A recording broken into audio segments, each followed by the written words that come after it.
यही बुखारी में हदीस मौजूद है कि मौला अली रज़ियल्लाहु ताला अन्हु सलाम जब यानी अमीरुल मोमिनीन बने तो ज़ाहिर इन्होंने दारुल खुलाफा कूफे में शिफ्ट कर लिया था। तो आपकी आदत थी कि आप जोर से लेकर मगरिब तक ना नमाजों के औकात के लिए मुसल्ले पे आते थे, उसके बाद मिंबर पे चढ़ के लोगों को मसाइल सिखाया करते थे। मौला अली सलाम ने एक दिन यानी वो अपने मसाइल जोर के बाद बयान कर रहे थे, उस दौरान वुजू करके बताया लोगों को, वुजू का तरीका सिखाया।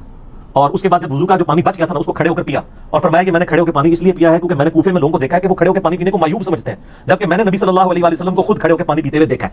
अच्छा वो सर जमजम नहीं था, बुखारी मुस्लिम में ये हदीस मौजूद है कि नबी इस्लाम ने जमजम को खड़े होकर पिया। हमारे नजदीक तो वो दलील भी खड़े होकर लिए काफी थी, जमजम बैठ के भी पी सकते हैं, जमजम खड़े होकर भी, दोनों सुन्नत तरीके हैं। मौला अली ने इसमें फरमाया कि तुम मायूब समझते हो खड़े होकर पानी पीने को, कैटेगोरिकल मेंशन किया। आपने नहीं कहा कि वुजू का बचा हुआ पीने को, आपने कैटेगोरिकल बताया कि नबी इस्लाम ने खड़े होकर पानी पिया है। फिर जामिया तिर्मिज़ी और अबू दाऊद के अंदर हदीस मौजूद है कि नबी इस्लाम के जमाने में अब्दुल्लाह बिन उमर कहते हैं हम खड़े होकर खाना भी खाते थे और पानी भी पीते थे आपके सामने। और ये वो ताबीन को बता रहे हैं, क्योंकि जब कोई बताता है कि उस जमाने में, तो इसका मतलब है कोई नासुख मनसूख वाला चक्कर ही नहीं है। और एक और हदीस तिर्मिज़ी के अंदर मौजूद है कि नबी सल्लल्लाहु अलैहि वसल्लम के जमाने में यानी आप के बारे में खुद आया कि आप इस्लाम खड़े होकर पानी पी लिया करते थे, इससे मना भी नहीं फरमाया करते थे।